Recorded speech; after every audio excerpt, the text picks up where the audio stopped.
Hello everyone, welcome back to my channel Shridev Suman Uttarakhand Vishwavidyalaya PYQ अड्डा विधि में आप सबका स्वागत है।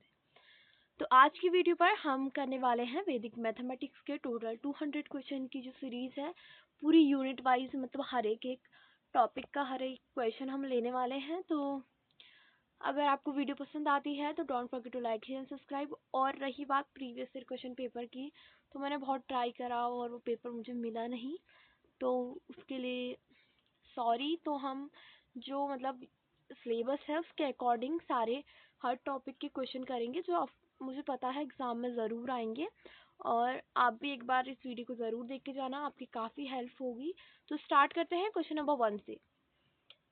वेद शब्द किस धातु से बना है? तो किससे बना है? विद धातु से। क्वेश्चन नंबर 2 है सबसे प्राचीन वेद कौन सा है? तो ऋग्वेद है। क्वेश्चन नंबर 3 है ऋग्वेद में कितने मंडल हैं? टोटल 10 मंडल हैं।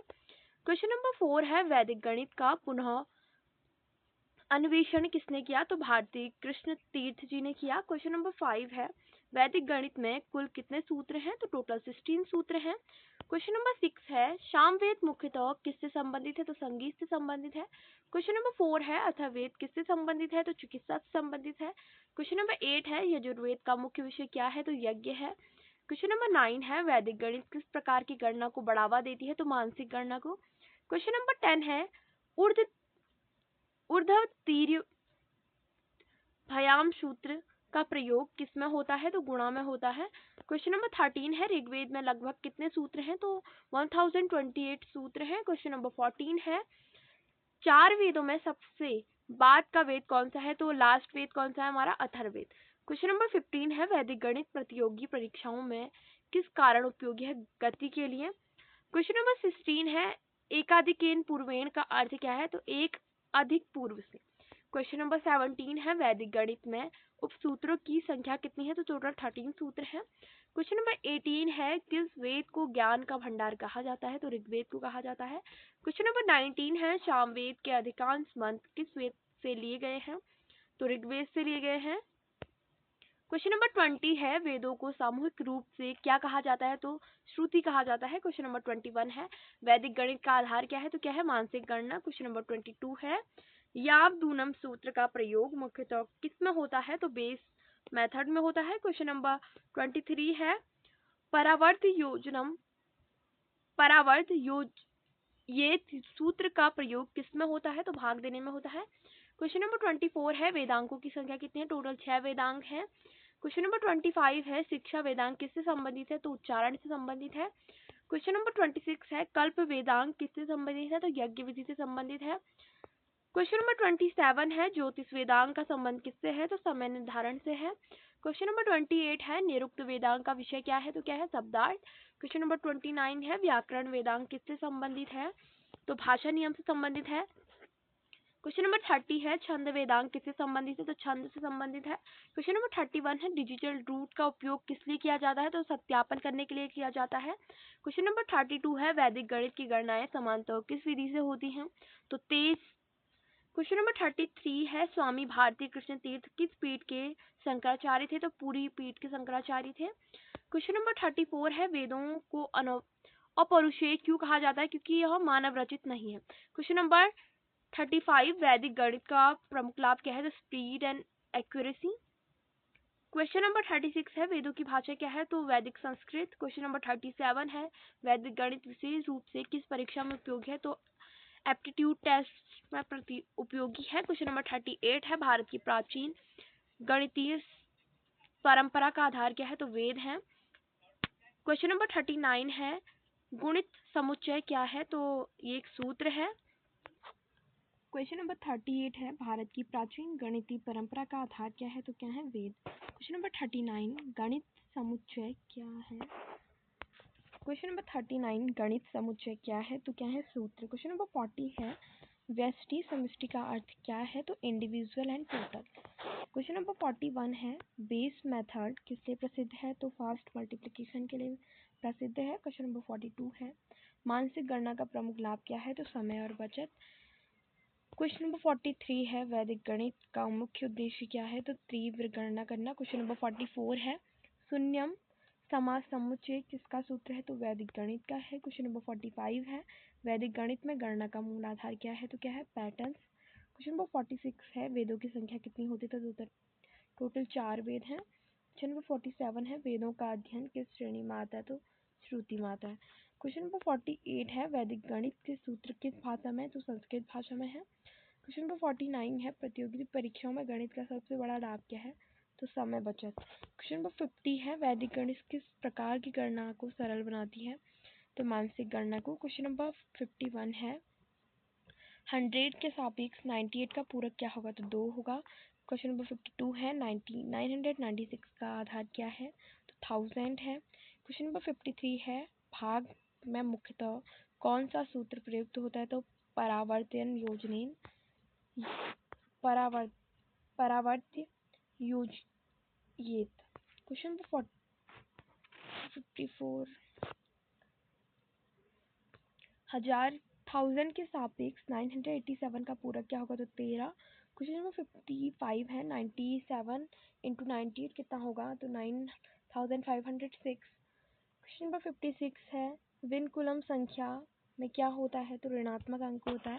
क्वेश्चन नंबर 57 है 10,000 के सापेक्ष 9,900 का पूरक 2 होगा। क्वेश्चन नंबर 58 है कौन सी विधि गणना समय कम करती है? तो वैदिक। क्वेश्चन नंबर 59 है 1003 का निकटतम आधार क्या है? तो 1000। क्वेश्चन नंबर 60 है 100 के सापेक्ष 75 का पूरक क्या है? तो 25। क्वेश्चन नंबर 61 है 100 के सापेक्ष 92 का पूरक क्या होगा? तो 8। पूरक यूजली मतलब हम कितना 92 में ऐड कर लें कि 100 होगा, तो ऐसे क्वेश्चन आप पूरक जहाँ लिखा होगा उसमें ऐड करना। और जैसे आधार पूछा होगा तो मतलब उनके बीच का, जैसे हमने इसमें पूछा कि इसका आधार क्या है, तो मतलब जो उसके निकटतम आएगा पूर्ण, जैसे 1003 बोला तो 1000 इसका क्या है? सबसे नजदीक है, तो वो उसका आधार होगा। अगर यहाँ पर लिखा होता 1998 तो उसका आधार क्या होता? 2000। तो ऐसे ही आप इनको सॉल्व कर सकते हैं। क्वेश्चन नंबर 62 है 1000 के सापेक्ष 995 का पूरक क्या होगा? तो 5। फिर ये मल्टीप्लिकेशन वाले क्वेश्चन हैं, आप इनको इंटू करके इजीली कर सकते हैं। तो 97 में हमको 94 इंटू करना है तो 9118 आएगा। आप इनको इजीली कर सकते हैं, आप क्वेश्चन देख सकते हैं इसमें। अब फिर 66 क्वेश्चन है 1000 के सापेक्ष 888 का पूरक क्या होगा? तो 112, यानी हम इसमें ऐड करना, ये मैं पहले ही बता चुकी हूँ।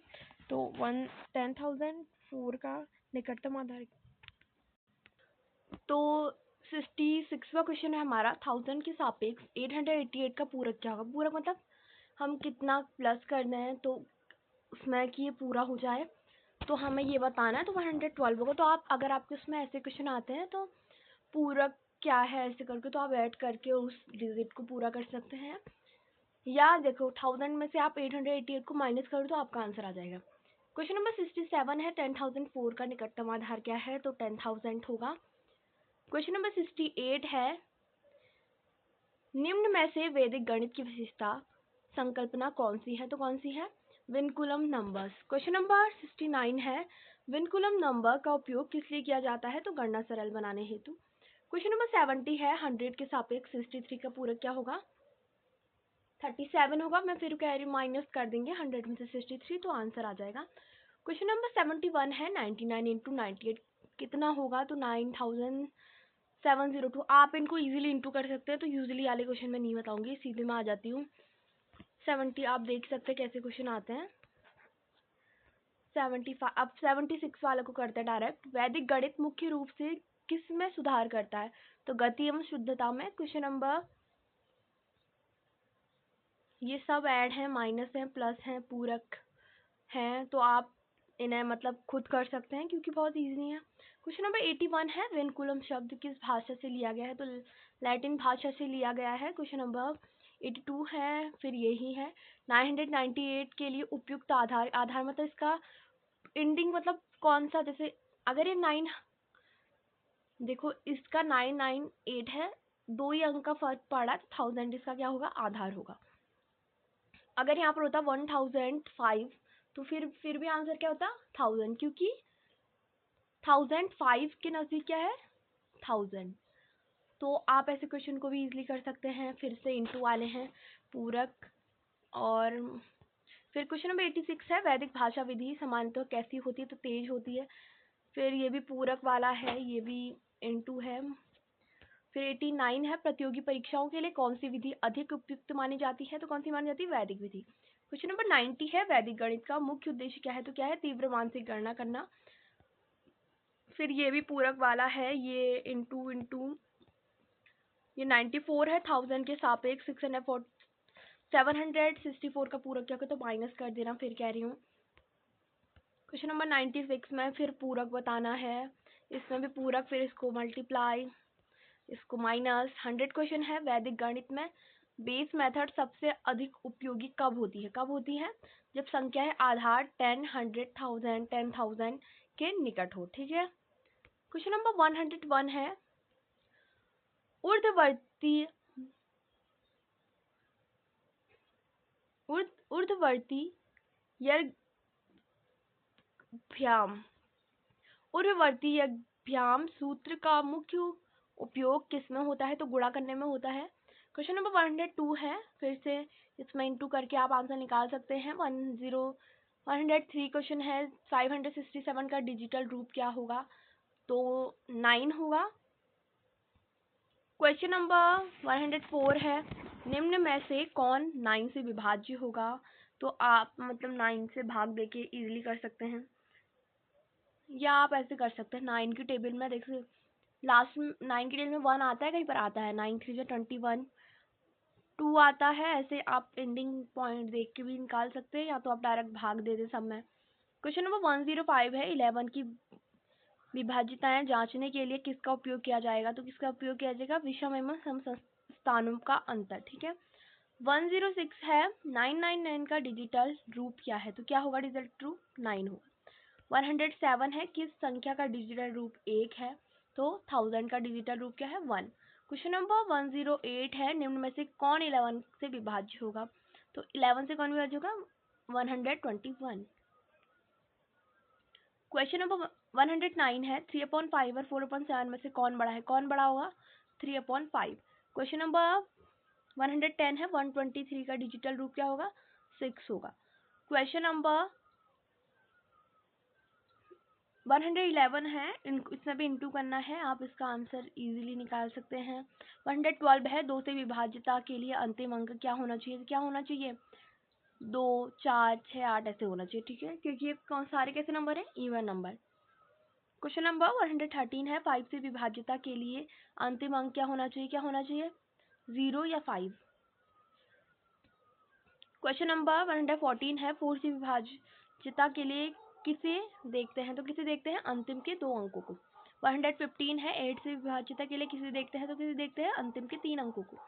क्वेश्चन नंबर 16 है 78,945 का डिजिटल रूप क्या होगा, 9 होगा। क्वेश्चन नंबर 117 है यदि किसी संख्या का डिजिटल रूट 9 है तो, सॉरी डिजिटल रूट की बात हो रही है, मैं रूप पढ़ रही हूँ, रूट, तो वह किससे विभाज्य हो सकती है, तो किससे विभाज्य हो सकती है, 9 से। क्वेश्चन नंबर 118 में भी फिर से मल्टीप्लिकेशन है, 119 है 729 किससे विभाज्य होगा, तो किससे होगा, 3 और 9 से। 120 है 1 2 3 4 5 6 का डिजिटल रूट क्या होगा, क्या होगा, 3 होगा। क्वेश्चन नंबर 121 है 7/11 और 8/13 में कौन बड़ा है, तो कौन है, 7/11। क्वेश्चन नंबर 122 है 1256 संख्या 8 विभाज्य है क्योंकि क्या है, 256 क्या है, 8 से विभाज्य होता है, इसीलिए क्या होगा, इसका आंसर ए हो जाएगा। क्वेश्चन नंबर 123 है डिजिटल रूट का उपयोग मुख्यतः किसके लिए किया जाता है, किस लिए किया जाता है, सत्यापन करने के लिए। क्वेश्चन नंबर 124 है 50,644 संख्या 11 से विभाज्य है, होती है। क्वेश्चन नंबर 125 है उनमें सबसे बड़ी भिन्न कौन सा है, तो 7/10 है। क्वेश्चन नंबर 126 है इनमें भी मल्टीप्लिकेशन, इसमें मल्टीप्लिकेशन। क्वेश्चन नंबर 122 28 सब में डिजिटल रूट निकालना है, आपको आता होगा कैसे डिजिटल रूट निकालते हैं, तो आप इजीली कर सकते हैं। 130 है 792 किससे विभाज्य होगा, तो 3 4 6 8 से होगा। 131 है 891 किससे विभाज्य होगा, 9 से होगा। 32 भी सेम है, विभाज्य वाले क्वेश्चन है, आप देख सकते हैं स्क्रीन पर।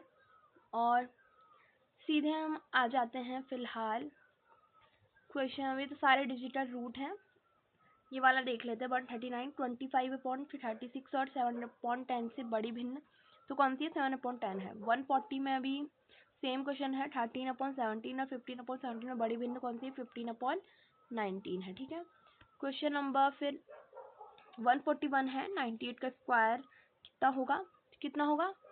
9604। आप 98 को इंटू कर दो फिर से 98 से, तो आपका आंसर आ जाएगा इजीली। इन सब में सेम करना है। आप 25 का है से 25 इंटू 25 करो, आंसर। और ये है √625 का क्या निकालना है आपको? मतलब किसका रूट है ये? तो किसका होगा? 25 का होगा। अगर हम 25 को इंटू 25 करें तो आंसर 625 होगा हमारा। फिर ये है 3√729 का 9 होगा। फिर सेम क्वेश्चन करते जाने हैं। सीधे आ जाते हैं, आप इनको देख सकते हैं कैसे हैं ये। ऑफ कोर्स आपको रूट निकालना आता होगा।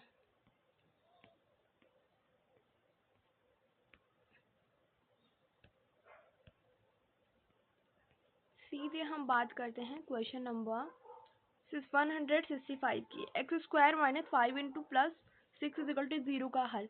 तो ये क्वेश्चन द्विघाती समीकरण से आया है शायद। तो आंसर क्या होगा? x = 2 और 3। अगर आपको द्विघाती समीकरण का सूत्र आता है तो आप इन क्वेश्चनों को इजीली कर सकते हैं। ये सारे द्विघाती समीकरण से हैं।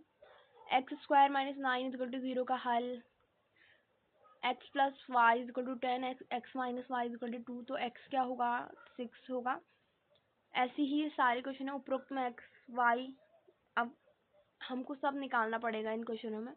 तो आप देख सकते हैं सारे रूट वाले क्वेश्चन हैं और द्विघाती समीकरण का यूज़ किया गया है सारे के सारे क्वेश्चनों में। हाँ, और मैंने जो हमारी पोस्ट वाला सेक्शन होता है उसमें सारे यूनिट वाइज नोट अपलोड करे हैं। वो नोट्स आपके लिए बहुत यूज़फुल रहेंगे, क्योंकि थ्योरेटिकल पार्ट से ही मतलब ज़्यादा आप देखने को मिलेगा। उसमें मेन चीज़ें लिखी हुई हैं कि इसमें क्या कैसे करते हैं। तो आप उसको एक बार पढ़ के चले जाना, आपको काफ़ी हेल्प होगी। अगर आपको वीडियो पसंद आती है तो लाइक करना, शेयर करना, अपने दोस्तों के साथ भी शेयर कर देना, कमेंट करके जाना। क्वेश्चन नंबर 190 है। वैदिक गणित का सबसे बड़ा लाभ क्या है? तो क्या है? समय की बचत। क्वेश्चन 191 है। ड्यूप्लेक्स विधि का उपयोग किस में होता है? तो किस मतलब वर्ग ज्ञात करने का। ठीक है। 192 वर्गमूल किसका व्युत्क्रम है? तो किसका? वर्ग का। 193 है घनमूल किसका व्युत्क्रम है? तो घन का। क्वेश्चन नंबर 194 द्विघाती समीकरण का उच्चतम घात क्या होती है? तो 2 होती है। क्वेश्चन नंबर 195 है समकालीन समीकरण में कितने चर होते हैं? तो क्या होते हैं? 2 या 2 से अधिक। फिर इसमें भी रूट निकालना है। 11 स्क्वायर रूट 11 का स्क्वायर रूट क्या होगा? 11 का स्क्वायर कितना होगा? 121 होगा। मैं फिर कह रही हूँ, आप थर्ड जैसे नंबर दिया है स्क्वायर निकालने वाले पर उसको उसी से इंटू कर देना, आपका आंसर आ जाएगा। और आज का लास्ट क्वेश्चन, वैदिक गणित प्रतियोगी परीक्षाओं में क्यों महत्वपूर्ण है? क्योंकि इससे क्या होता है? कम समय में तेज और सटीक गणना करने के लिए। I hope you are found this video helpful. तो ट्राई करूँगी अभी भी क्वेश्चन पेपर अपलोड करने का, अगर मिल जाएगा तो। बट यूजली मैंने बहुत बच्चों से मांगा पर मुझे नहीं मिला अभी तक पेपर। अगर मिलेगा तो मैं अपलोड कर दूँगी। And thank you for watching. Bye bye, take care.